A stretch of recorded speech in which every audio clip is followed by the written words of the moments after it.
Good morning and welcome to The Art of Composition. Thanks for joining me today. I appreciate it. So today I want to take a look at a image by the photographer John Nelson.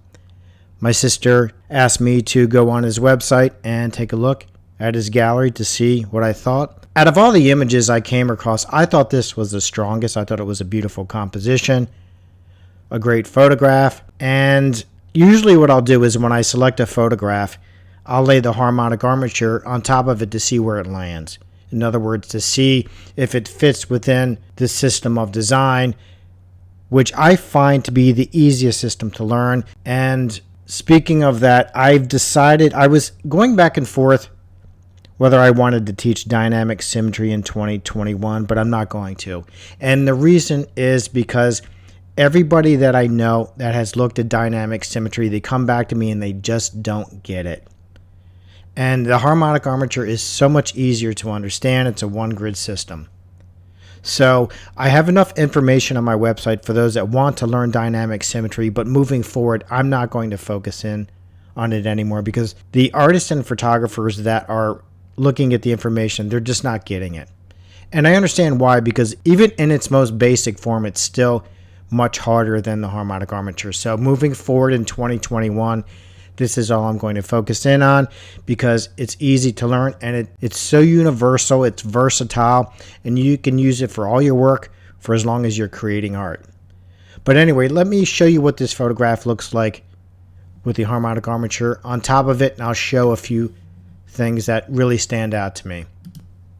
All right, here's the photograph with the armature drawn out, and right away, without me even dropping any lines, you can see a lot of these diagonal lines coming into play here. But to simplify it, I'm going to create a few divisions and then I'm going to highlight the lines that really stand out in yellow so you get an idea of how to use the armature. The way artists generally use the armature, there's a few approaches. They'll frame in their subject, they'll lay their subject on the diagonal lines of the armature, or they'll create additional divisions wherever two or more lines intersect, or a combination of all three. And this doesn't have anything to do with the Baroque diagonal. It's reciprocal, and all those terms that you find in dynamic symmetry.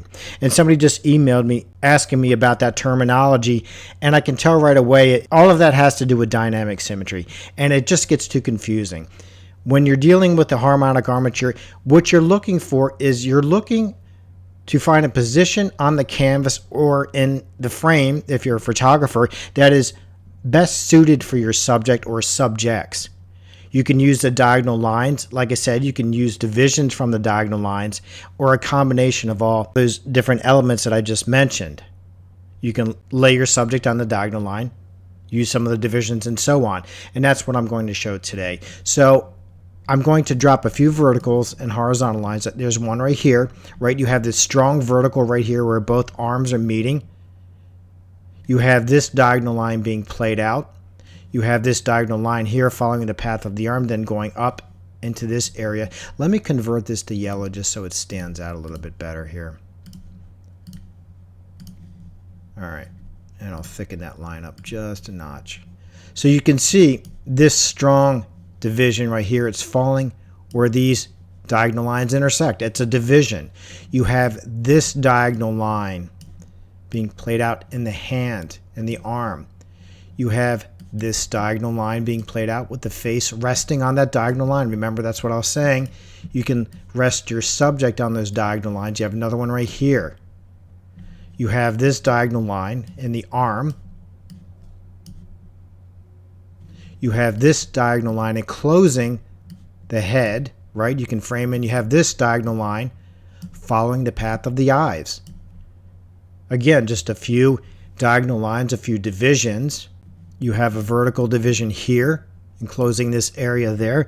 And if I bring this up, it intersects this diagonal line there, and it encloses this part right there. So you frame in, you're using the diagonal lines, you're creating vertical and horizontal divisions. And you don't have to go crazy. You don't have to think about Baroque diagonals, the reciprocals, and all that. You're looking for a place on the canvas in your frame that suits the subject. And of course, you can framing in using the diagonal lines and creating certain divisions. You have a horizontal line here enclosing this area here. And you don't need a lot of lines to show how effective this photograph is. You also have a diagonal line being played out here, right?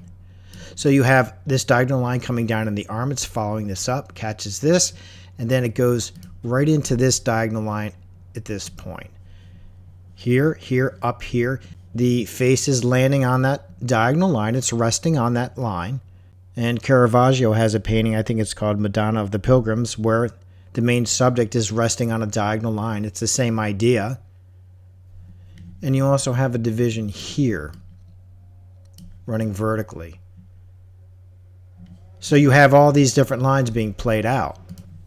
In drawing and painting, the concept is the same. I have a lot of videos on this concept, again, framing in using diagonal lines and divisions. And you can use this in a variety of different ways. It's one grid. It doesn't matter the size of your canvas. It doesn't matter the size of your film format. None of that matters because it's the same 14 lines.